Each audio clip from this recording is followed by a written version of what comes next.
Beh.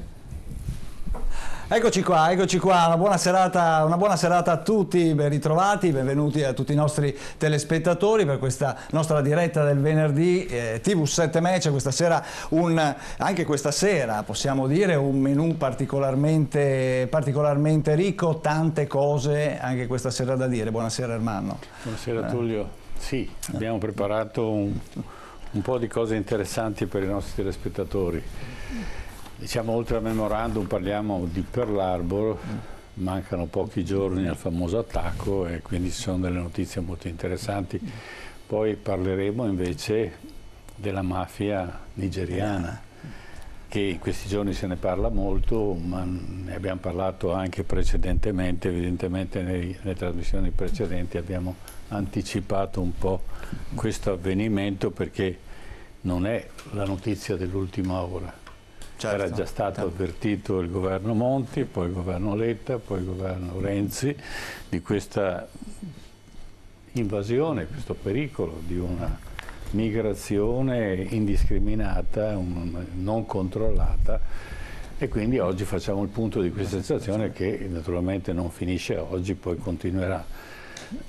Poi avremo il memento, che invece ricordiamo degli avvenimenti positivi, finalmente, perché sennò tutti dicono che stiamo sempre a parlare di cose cattive, invece ci sono delle cose buone. Insomma, qualcosa si muove, sì, diciamo. Ecco, sì, eppur si muove, diceva Galilei.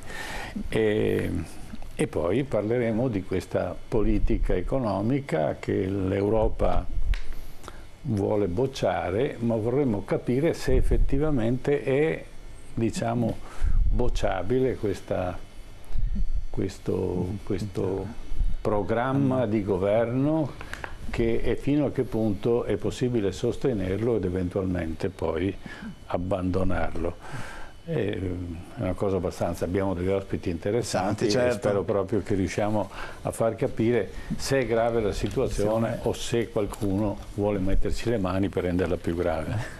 Certo, certo. Allora, chi ci fa compagnia in studio questa sera per questa prima parte della trasmissione? Allora ve li presento subito.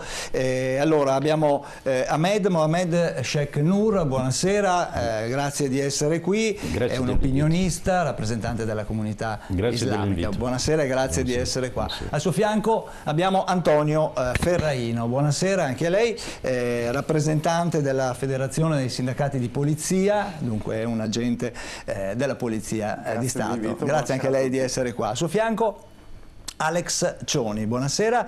Lei è del comitato Prima Noi, un comitato che è nato ormai già da alcuni anni a Vicenza. Bene, allora, come anticipato da Ermanno, abbiamo la ricorrenza storica innanzitutto, la presentiamo con una breve sigla, vediamo.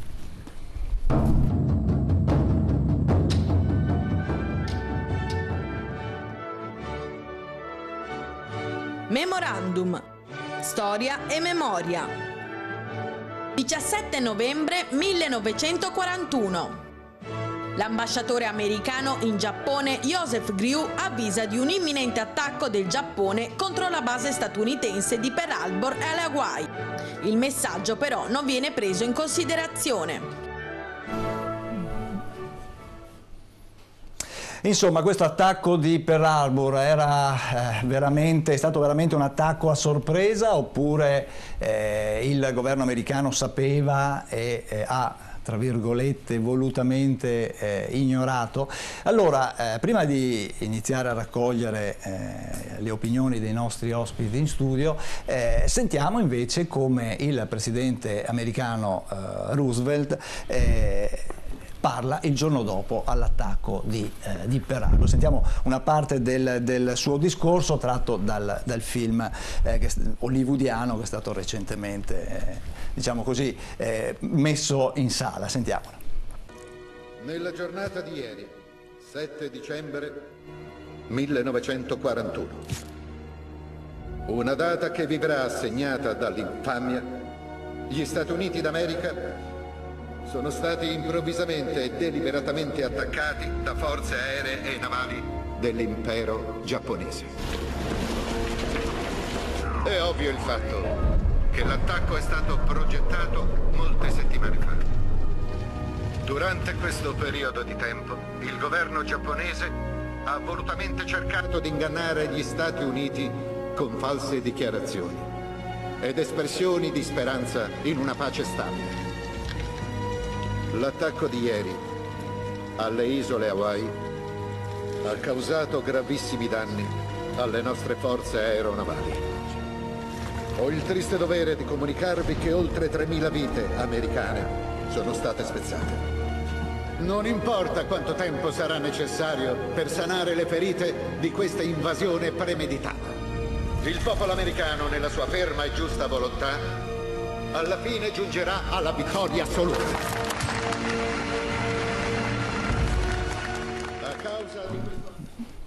E allora questo, diciamo, l'intervento di Roosevelt dopo l'attacco di Pearl Harbor, ma come dicevamo nella sigla, un attacco che era stato preannunciato sia dall'ambasciatore americano in Giappone, ma già anche all'inizio del 1941 c'erano state delle indicazioni, perché chiaramente non era un attacco che è stato improvvisato, ma che ha richiesto mesi e mesi di preparazione. Allora noi abbiamo come dire, intitolato Pearl Harbor l'attacco sperato. Allora, John, iniziamo da lei.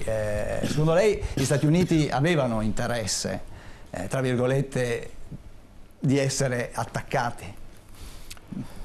Gli Stati Uniti, come ogni buona nazione che si rispetti, gonfia nel proprio armadio di scheletri, e probabilmente Pearl Harbor è stato l'inizio di questo armadio che si è gonfiato nel corso degli anni di questi scheletri.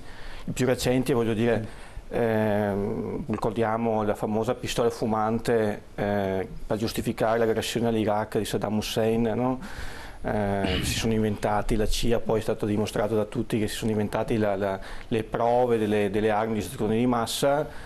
Ci sarebbe da aprire il capitolo sull'11 settembre, perché anche lì ci sono molti chiaroscuri su quelle vicende. Per quanto riguarda Pearl Harbor, è evidente che il governo americano in quel frangente doveva entrare nel conflitto, ma Roosevelt non sapeva come entrarci, perché aveva fatto una campagna elettorale dicendo che loro non avrebbero interferito nelle questioni, nelle dinamiche europee. Quindi a un certo punto, per una serie di, secondo me, per le letture, per gli studi che ho fatto io, insomma, per come l'ho letta, gli Stati Uniti si trovavano per una serie di condizioni sia economiche ma anche politiche obbligati a entrare in guerra, però avevano bisogno di un pretesto. Il pretesto evidentemente l'hanno costruito gli americani. Cioè, faccio solamente un esempio: l'embargo fatto dagli Stati Uniti al Giappone, l'embargo totale. I giapponesi ricevevano quasi l'80% delle materie prime dagli Stati Uniti stessi. L'embargo totale significava mettere praticamente il cappio al collo al Giappone, e poi tutta un'altra serie di conseguenze, insomma, che avevano creato le condizioni per portare il Giappone al conflitto. Un po' come tante volte si fa l'esempio dell'Italia di Mussolini, no? Quando Mussolini ha deciso di entrare in guerra, e qualcuno ricorda i famosi diari di Ciano, quando lui sembra avesse dichiarato che mi servono qualche migliaio di morti per sedermi al tavolo della pace, no? per insomma, gestire, insomma, la vittoria. Roosevelt ha ragionato allo stesso modo, però aveva bisogno del pretesto. Il pretesto l'hanno condizionato loro, e i giapponesi si sono mossi di conseguenza, perché è vero, ci sono studi di giornalisti americani, ricerche storiche di giornalisti americani che hanno dimostrato che le autorità politiche e governative americane erano a conoscenza di quell'attacco. Quindi è stata una scelta voluta, su questo credo non ci sia dubbio. Gli americani su questi sono stati molto bravi anche in futuro, anche negli anni successivi. Diciamo, ecco, forse da lì hanno preso spunto. Sheikh Nur. Io, per questione di onestà intellettuale, devo ammettere che ho delle lacune terribili per quanto concerne i problemi di storia, perché sono portato alle materie scientifiche, sono un biomedico. Però quando sento il nome America, questo nome qua, gli americani, per me i veri americani sono i Sioux, gli Apache, quella gente lì. Se noi guardiamo la storia, ci sono dei fatti degni di storia ma indegni di memoria.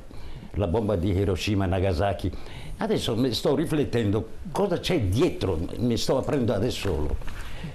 Sicuramente uno dei problemi più importanti per combattere queste potenze, perché il Giappone era una potenza, il militarismo giapponese. La parola kamikaze non è una parola italiana, non è una parola, certo che no. Kamikaze erano, quindi so che gli americani sono scesi in guerra con queste due ideologie, militarismo giapponese e il nazismo e la potenza tedesca che è stata bastonata.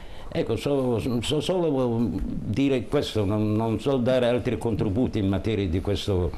So che c'è stato un patto quando hanno firmato Churchill, Roosevelt e mi pare addirittura Stalin. Sì. Ho delle vaghe memorie che non ho avuto tempo di approfondire, chiedo scusa. Certo, beh, Questo è il mio pensiero. allora Serraino, vedevo che annuiva intanto che Cioni parlava.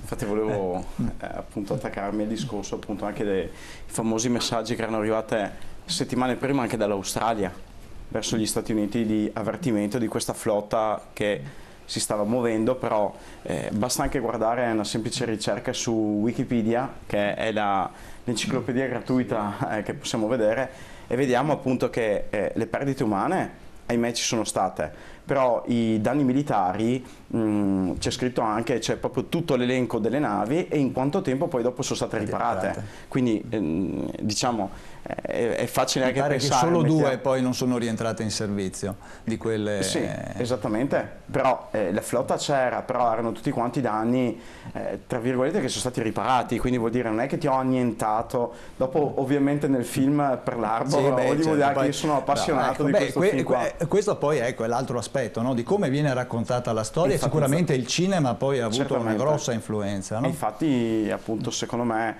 non ho nulla da obiettare, anzi da concordare quanto diceva Cioni, che appunto è stato proprio il pretesto perfetto, perché Roosevelt era in quella situazione, diciamo, quasi un bivio, doveva creare l'occasione perfetta. Muovendo, purtroppo si parlano di morti, perché i morti sono documentati, quelli, ahimè, le vite, cioè le vite spezzate, i morti ci sono stati e quindi è stato proprio il pretesto perfetto. Ovviamente tiriamo un po' indietro sui danni materiali, che poi dopo le navi, le corvette, i torpedonieri, cioè lui aveva bisogno ovviamente di quelle truppe lì, quindi secondo me senza ombra di dubbio, anche alla luce di tutte le rivelazioni, tutti i segnali che ci sono stati, è giusto scrivere appunto che è stato un attacco sperato. In questo caso anche un inganno annunciato da non evitare. Ermano, abbiamo parlato degli uomini che valevano meno dei proiettili e delle bombe nella prima guerra mondiale. Anche in questo caso qua abbiamo, diciamo così, delle vittime che sono, come dire, dei danni collaterali accettabili. Ma probabilmente non si pensava ci fosse un attacco così importante, così forte, ma ci sono 8 punti che il consigliere di Roosevelt, McCallum, fa, e perché conosce, è vissuto, è nato in Giappone, è americano, e quindi Roosevelt deve trovare il sistema per entrare in guerra, ma non è in grado di farlo appunto per i motivi che sono stati detti poc'anzi dai nostri ospiti, perché ha fatto una campagna elettorale contro l'intervento nel conflitto e dice non ci sarà un solo giovane americano che morirà in questa guerra. Quindi ci vuole un attacco e ci sono 8 punti appunto di come provocare un attacco da parte dei giapponesi. Allora, oggi ricorre l'epoca del messaggio che l'ambasciatore americano manda a Washington. Attenzione, c'è un progetto di attacco agli Stati Uniti. E Roosevelt non è che lo sottovaluta. Roosevelt ha necessità, gli è utile questo, perché vuol dire che la sua strategia sta andando nella versione giusta, nella direzione giusta. E quindi quando poi ci sarà l'attacco di Pearl Harbor, lui esclamerà finalmente, ed è in sedia a rotelle perché lui era malato e non poteva camminare. E c'è un altro aneddoto molto interessante, perché c'è un fuso orario diverso, sono 5 ore di differenza tra Pearl Harbor e Washington. Quindi l'ambasciatore giapponese, perché i giapponesi hanno fatto le cose per bene, era già stato informato ed era stato mandato attraverso un percorso molto tortuoso la dichiarazione di guerra agli Stati Uniti. L'ambasciatore doveva arrivare 2 ore prima, 1 ora prima dell'attacco di Pearl Harbor, quindi parliamo che l'ambasciatore si muove, dopo le 10 dall'ambasciata americana per andare ad incontrare come da appuntamento il segretario di Stato americano per consegnare la dichiarazione di guerra. E a quell'epoca, alla mattina di quel giorno, c'è un tale traffico, e siamo al 7 di dicembre, c'è un tale traffico che lui arriverà con più di mezz'ora di ritardo. E allora il segretario di Stato ha titolo per farlo attendere. Quindi, e il segretario di Stato sta aspettando, ovviamente, che ci sia un annuncio, perché il punto di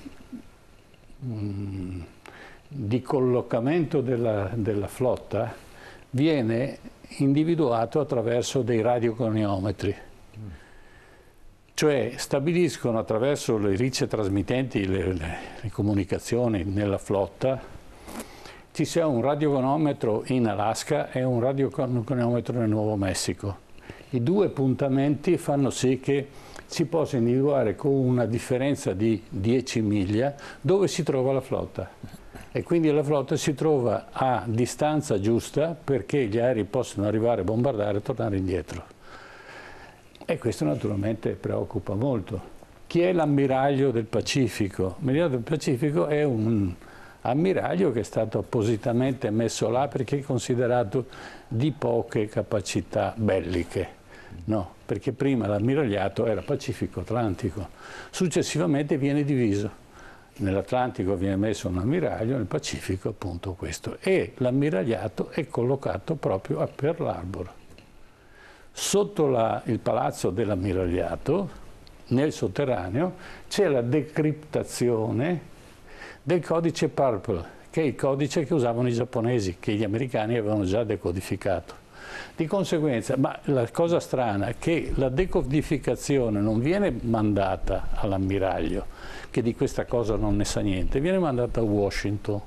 E Washington, naturalmente Roosevelt, non avvisa l'ammiraglio di una serie di movimenti, ma questo avviene nei giorni precedenti, perché l'ammiraglio ha la sensazione che ci sarà un attacco e quindi fa uscire il portaerei. E invece no, Roosevelt dice devi tenerle dentro, ma quando Roosevelt ha la percezione che ormai l'attacco è in atto, ordina, il giorno precedente, ordina la fuoriuscita delle portaerei e delle navi delle corazzate più importanti. Rimangono circa 90 imbarcazioni che sono precedenti alla Prima Guerra Mondiale, quindi diciamo che sono navi ormai di poco conto. E l'attacco avviene e naturalmente quando avviene questo attacco viene mandato un cablogramma a Roosevelt e al segretario di Stato, questo non è una manovra, questo è un attacco reale.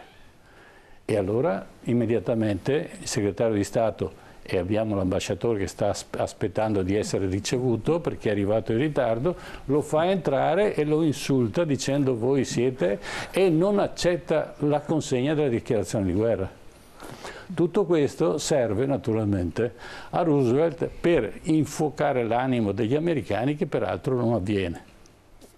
Perché gli americani statisticamente il 90% era contro la guerra, il 75% ammiravano svisceratamente Mussolini e Hitler. Perché in America a quell'epoca c'era una crisi terribile. E questa crisi terribile dicevano, ma se in Germania sono passati appena 7 anni e lì stanno bene, addirittura hanno avuto la forza di creare una guerra a livello mondiale, no? E noi stiamo qui perché l'America a quell'epoca era ancora soggetta alla crisi del 29. Roosevelt si era dato da fare attraverso una serie di iniziative, tra cui l'IS, l'aiuto che Roosevelt dava per esempio all'Unione Sovietica.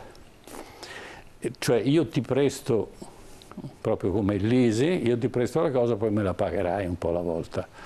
E questo era il sistema per far partire l'economia. E poi aveva cominciato a partire il riarmo in previsione di quello che poi è successo.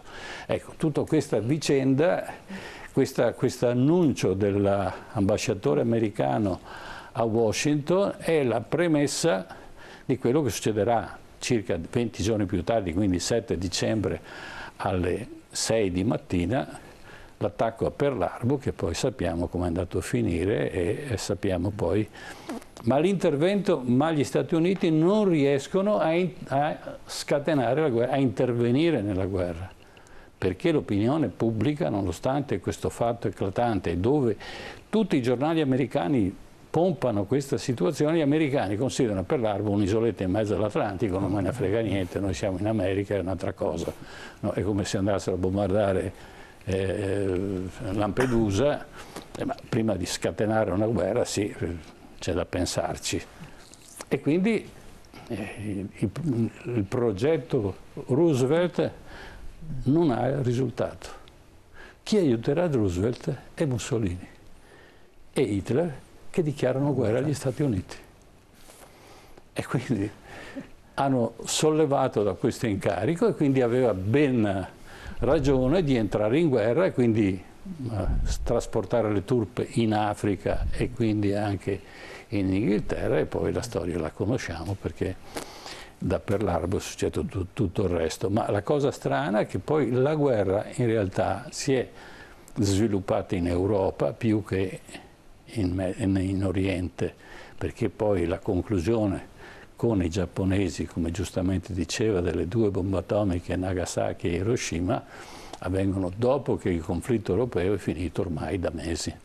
E questo è tutta un'altra storia, perché capire quanto questo esito sia stato causato dalle 2 bombe atomiche o dall'invasione dell'Unione Sovietica in Cina, provocata, richiesta direttamente da Roosevelt a Yalta, e questo è un altro bel pezzo di storia che andrebbe analizzato, ma avremo possibilità di acchiapparci in qualche ricorrenza futura. Avremo modo. Rimandiamo tutto a un'altra puntata, Armando. Andiamo un attimo in pubblicità. Allora, qualche minuto di pubblicità e poi torniamo e inizieremo a parlare allora della questione migratoria, dell'accoglienza, di questa accoglienza, dell'integrazione che non c'è, la mancanza di lavoro per gli immigrati che poi, tra virgolette, scompaiono e finiscono nelle maglie della criminalità. Ma ne parliamo tra poco, dopo la pubblicità.